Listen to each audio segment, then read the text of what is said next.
오늘은 장 변동성이 좀 심한 하루였습니다. 전반적으로 보합으로 끝났는데 러셀 2000은 조금 많이 올랐습니다. 나스닥은 약보합으로 마감을 했고 빅스 지수는 변동성을 좀 많이 보이다가 결국 소폭 하락으로 마감을 했습니다. 여러 가지 지표가 굉장히 혼재된 채로 나왔고요. 또 증시 판단에 영향 미칠 만한 굵직한 뉴스 많았습니다. 우리 오찬종 특파원의 오찬 메뉴가 많은 부분 정리했으니까요. 그 영상 찾아서 봐주시기를 바라고요. 언급된 대로 PPI 생산자 물가 지수가 일단 예상보다는 좀 낮게 나왔습니다. 다들 물가 공포가 극에 달아있는 상황이기 때문에 시장에 좀 긍정적인 영향을 줄 수 있었습니다. 내용 이미 오찬 메뉴 영상으로 접하셨겠지만 PPI 전월 대비 0.2% 상승했고요. 이는 전월과 전문가 예상치 0.4%를 모두 하회한 것이었습니다. 12개월 기준으로는 연율 3.3% 올랐는데 전월 3.0에 비해서는 올랐지만 전망치 3.5에 비해서는 낮은 것이었습니다. 하지만 전망보다 낮았다는 거지 이 수치 자체가 낮은 거는 절대 아니었는데요. 이렇게 보시면 정말 급격히 오르는 그림이죠. 그것도 많이 오르는 그림이죠. 여튼 다들 예상을 뛰어노는 물가에 굉장히 민감해져 있는 상황이라 여튼 시장은 긍정적인 뉴스를 좀 해석을 했고 오늘 장이 회복하는 데 일부 도움이 됐습니다. 그리고 오늘 또 나온 얘기가 바로 이것이었습니다. 이것도 오찬 메뉴에서 다룬 것이지만 블룸버그 보도가 있었습니다. 어떤 내용이냐면 트럼프 대통령의 경제팀이 관세 이 세율을 한 번에 팍 때리지 않고 매월 조금씩 높여가는 뭐 2에서 5% 식으로 이렇게 조금씩 올리는 점진적 방식을 검토하고 있다는 거였습니다. 결국 트럼프 입장에서 사실 관세는 최종 목표가 아니죠. 그건 최종 목표를 이루기 위한 수단이고 과정일 뿐입니다. 이걸 지렛대로 계속 미국에 뭔가 유리한 것을 얻어내려는 과정의 하나이고 무기일 뿐입니다. 근데 계속 트럼프의 취임 전에 관세가 이럴 것이다. 저럴 것이다. 추측성 보도가 나오는 것은 이 트럼프 경제팀 내부에서도 이게 약간의 딜레마가 있는 겁니다. 왜냐하면 트럼프는 궁극적으로 이 목표하는 것이 미국을 더 부강하게 하고 다른 나라에 뺏겼던 제조업을 다시 불러들이고 미국을 더 잘 살게 하고 물가도 낮추고 증시도 부양하고 이런 게 큰 그림인데 시장이 관세에 너무 미리 반응을 해서 또 미리 반응을 할 수밖에 없어서 국채 금리가 가파르게 오르고 증시에 영향을 미치고 이런 게 사실은 트럼프와 트럼프 경제팀 입장에서도 스트레스인 겁니다. 어찌 보면 주객이 전도된 거죠. 그래서 블룸버그 정도의 언론사면 무에서 유를 창조하는 소설은 쓰지 않습니다. 이 안에 그러니까 어떤 확정적인 트럼프 경제팀의 관세에 대한 뚜렷한 방침이 아직까지는 나오지 않은 것 같고 계속 이런 식으로 소스를 흘리면서 시장과 간을 보는 것 같아요.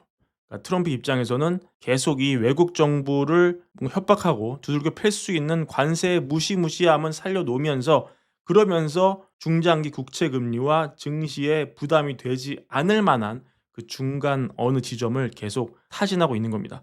그래서 지난번 저희가 속보 영상 전해드렸지만 워싱턴 포스트가 보도했었죠. 관세를 전면적으로 부과하는 게 아니고 경제와 안보의 핵심적인 특정 분야만 부과하는 방안을 검토하고 있다. 이런 기사가 나오고 환율이 급변하니까 어땠습니까? 트럼프 등장해서 이거 가짜 뉴스다. 이렇게 힘을 빼는 작업이 나왔습니다. 이번에도 이런 뉴스가 나오고 이게 힘을 발휘를 했죠. 왜냐면 실제로 중국 주식이 굉장히 많이 반등을 했습니다. 시장에 영향이 있었다는 뜻입니다. 왜냐면 중국이야말로 미국 트럼프 관세의 가장 큰 피해자가 될 공산이 크기 때문에 만약에 관세를 점진적으로 부과하게 되면 중국이 피해를 좀 덜 볼 수 있다. 이런 시장의 심리가 작용을 하는 것이죠. 근데 이런 뉴스가 나오는 걸 전후해서 또 트럼프가 등판해서 뉴스를 흘립니다. 이번은 뭐였습니까? 외국 기업에서 관세를 거둘 별도 정부 기관을 설립하겠다. 대외 수입청을 만들어서 외국 기업에 관세를 청구하겠다. 미국 경제는 그동안 너무 이 무른 무역 협정을 통해서 우리 스스로를 과세하면서 미국 기업을 과세하면서 세계의 번영을 안겼는데 이제는 바꿔야 된다.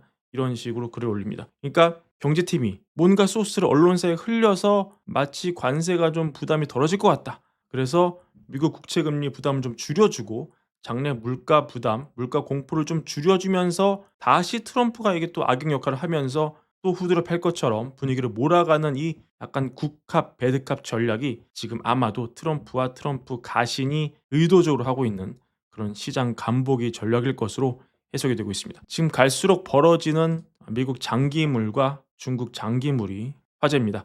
미국 장기물은 10년 기준으로 5%를 향해 가고 있고 중국의 10년물은 정말 최근 며칠은 조금 올랐지만 지금 이 미국 장기물과의 격차가 역대 최대 수준으로 벌어졌습니다. 이 얘기는 결국 중국이 만성적인 디플레에 시달릴 수밖에 없고 중국 경제의 미래에 대해서 시장이 전혀 긍정적으로 생각하지 않는다는 뜻입니다. 전혀 시장 기대를 넘는 그런 성장을 기대하기 어렵다는 뜻이죠.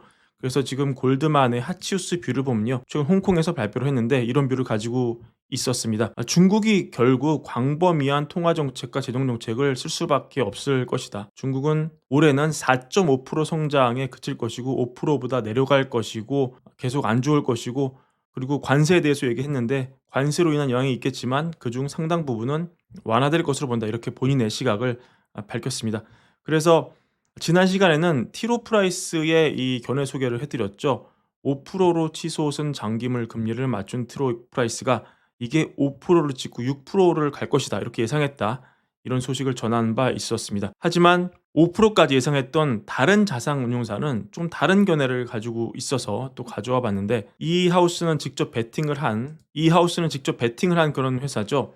이 RBC 블루레이 에셋 매니지먼트 여기에 마크 다우딩 이 CIO가 이렇게 말을 했는데 이 하우스가 장기물 30년물을 쇼패팅을 한 거예요. 근데 이게 23년 11월 이후 처음으로 5%를 찍은 이후 우리는 쇼패팅을 마감했다. 더 이상 장기물 금리가 올라가지 않을 것으로 본다. 지금쯤이면 충분히 숏으로 다 먹은 것으로 우리는 보고 있다. 이렇게 보는 것이죠. 이 회사는 지난 9월에 30년물이 5%갈 거라고 그렇게 생각을 하고 실제로 베팅을 했습니다. 그리고 결국 최근 5% 갔고 더 이상 우리는 여기에 관심이 없다. 지금은 금리 베팅을 안 할 것이고 아마도 다른 곳에서 베팅을 할 건데 그거는 일본이다. 일본 중앙은행이 금리 인상하고 채권 금리를 끌어올리고 엔화가 강세를 보일 것으로 예상한다. 이렇게 말을 했습니다. 그리고 과거에 얼마 전 영상에서 미시간 기대 인플레 말씀드리면서 미시간 기대 인플레가 많이 올랐다. 실제로 1년 인플레 기대 많이 올랐고 5년 기대 인플레도 많이 올랐습니다. 기대 인플레가 상승하면은 또 명목 금리가 상승하는 배경이 된다. 설명드린 바 있었는데요. 다 기억을 하시죠? 근데 우리가 이 내용을 당연히 진지하게 받아들여야 하겠지만 간과하면 안 되는 그런 내용이 또 하나 있습니다. 이 기대 인플레는 인간의 예상이 담겨 있는 지표고 그런 지표에는 언제나 왜곡이 있을 수 있다는 그런 점입니다. 마지막으로 이게 재밌어서 가져와 봤는데 인플레를 바라보는 시선이 다분히 정치적일 수 있다는 내용입니다. 이거 보시면은 1년 기대 인플레를 보여주는 그런 그래프죠. 근데 트럼프가 당선이 되자마자 민주당이 보는 기대 인플레는 급등하고 공화당이 보는 기대 인플레는 완전히 급감합니다. 거의 제로 수준으로 떨어집니다. 이럴 수가 있습니까? 아니 트럼프가 당선되는데 이렇게 예상이 갈릴 수가 있나요? 트럼프가 당선된다고 이렇게 인플레가 극단으로 갈라집니까? 이거는 사실 정치적인 의견이 반영된 것이죠. 트럼프에 대한 기대와 호감, 분노와 좌절이 담겨 있는 그런 숫자라고 볼 수 있습니다. 결국 인간은 합리적인 동물은 아니고 어떤 정치적 양극화는 점점 심해지고 있다. 이런 부분도 우리가 함께 꼭 가져가야 할 것 같습니다. 오늘 준비한 영상은 이것으로 마무리하고요. 월걸부 구독과 좋아요, 많은 사랑도 함께 부탁드립니다. 감사합니다.